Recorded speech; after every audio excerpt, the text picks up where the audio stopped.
Hi there, welcome back to What the Flick, Christy and Ben. And I can't think of a better day than today to talk about a documentary about Ted Williams after the Red Sox sweep the Yankees in a 4-game series over the weekend at home at Fenway. They are now 9.5 games up in the AL East. It was a thrilling, did you watch the game last night? It was thrilling. I bet on the Yankees. So I hope you lost money. I did. Good. All you had to do Never bet against the Red Sox. All you had to do is make that throw from third base. Game's over. 4-3. Yeah.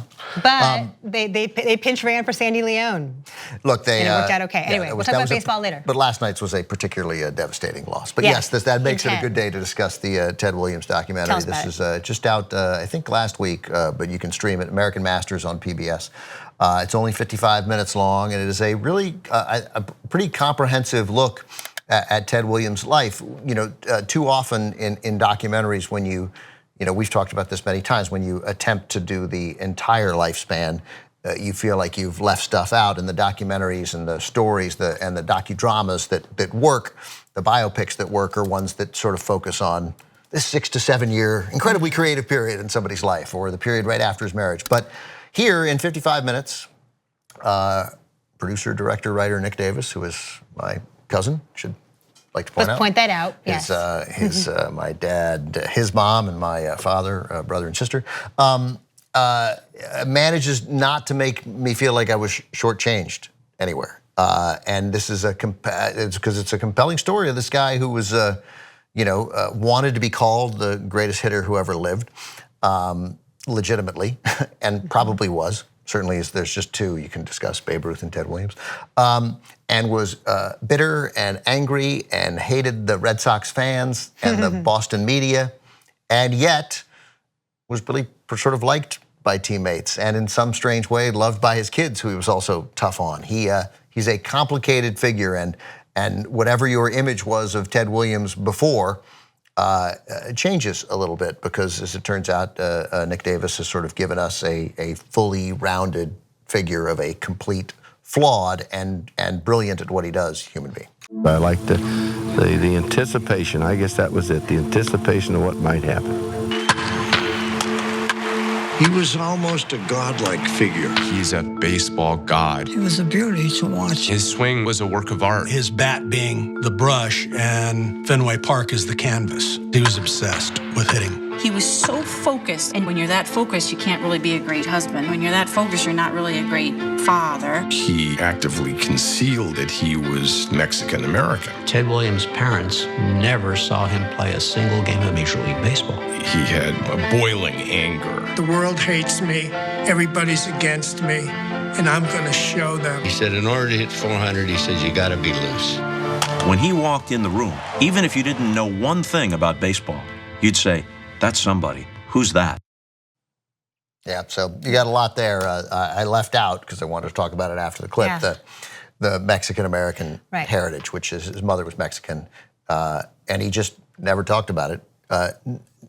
You could argue it was because he was ashamed of it. I don't think that's what it was. He knew my life will be a lot harder if my path to the majors may be circumvented if I tell people I'm Mexican, so I'm not gonna do it. Right, and then one thing that you learned toward the end of the film, and I don't think I knew this, and I had read the Lee Montville biography. Lee Montville is one of the many people who were interviewed in here. Ben Bradley Jr. also wrote one. They're both the main sort of bookends of this. They're both great. And one thing I did not realize that Ted Williams did was when he was inducted into the Hall of Fame. Yeah, right. He went out of his way to say these Negro League players should be in there. He named names, Josh Gibson, he named Satchel Paige, he named names, and the next year they got in. They listened, and so maybe he felt he needed to go out of his way after what he had done personally to make amends in some way for others because he had the clout to do it. Described in the movie as being to the right of Attila the Hun. Except on civil rights, right, where he sort of was a fighter and wanted justice for those Negro League players who, and the Hall of Fame tried to get him to take that part out of his speech when he was inducted in 1966, but he wouldn't do it. because he's Ted Williams, and if you told him to do something, Yeah. then he's just He more would likely. do it twice. More likely, he's going to do it louder. Is there anything, I know you're an expert on baseball, you know a lot about Ted Williams. Was there anything in here that you learned that you didn't know previously? Yeah, sure. I didn't know that. I mean, there's a great story in here that just little things. I didn't know that he had the degree of kindness that he did. I mean, an athlete who consistently went to hospitals and then told the press, if you take a picture, if you report on it, I'm going to stop going to hospitals. Like, he really didn't want publicity.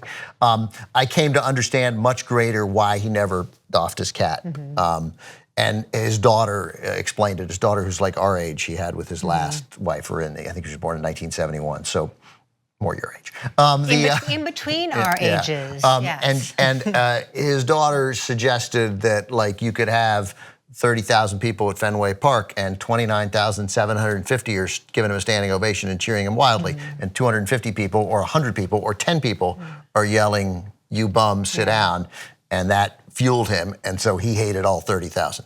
Yeah, he's fascinatingly flawed, or he was, or he is, given that he is still being cryogenically preserved. If there's any flaw with the movie, it's that is sort of cursorily dismissed at the end, almost to the point where I suspect Nick, and I'll call him today and ask, like, it would almost benefited to just leave it out.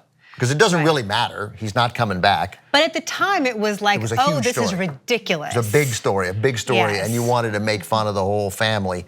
But his daughter, you know, and his daughter, who explains then why they did it at the end.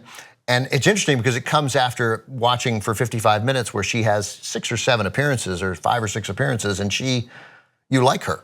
Yeah. Right? So then when she defends it, you're like, all right, well, okay. Come on, Claudia, what are you thinking? Right, that's all you want to do. But like, you know what, fine, but if you want it, you know, you do want to put your arm around her and say that's silly. Yeah, and they also touch. She's full of decency. Yeah, they also touch very briefly on the complicated relationship he had with his own son. Yes. Which was problematic. I mean, it really does focus on him as a hitter, him as a Red Sox icon, him losing the years he lost because he fought in World War II and the Korean War. Which pissed him right. off. And imagine what his numbers would have been like if he had been playing those years, and then he's gone for a year and a half in World War II, and he picks up the bat like he's never left, and it's fascinating and thrilling to watch. But they don't really talk very much about what happened with his son and how his son died young, and his son also maybe exploited him at a point where he couldn't really sign his own name, like maybe took advantage of the fame to make money off of merchandise. They kind of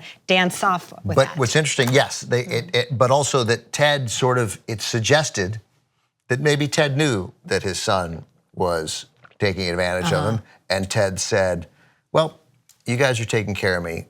I wasn't around as a father. Right. Have at it. Like he admittedly was a terrible dad. And he was, but then got close to those sons by his final marriage. Anyway, if you love baseball, if you know a lot about Ted Williams, or even if you don't, this is a great thing to watch. It's online on the PBS website and streaming available.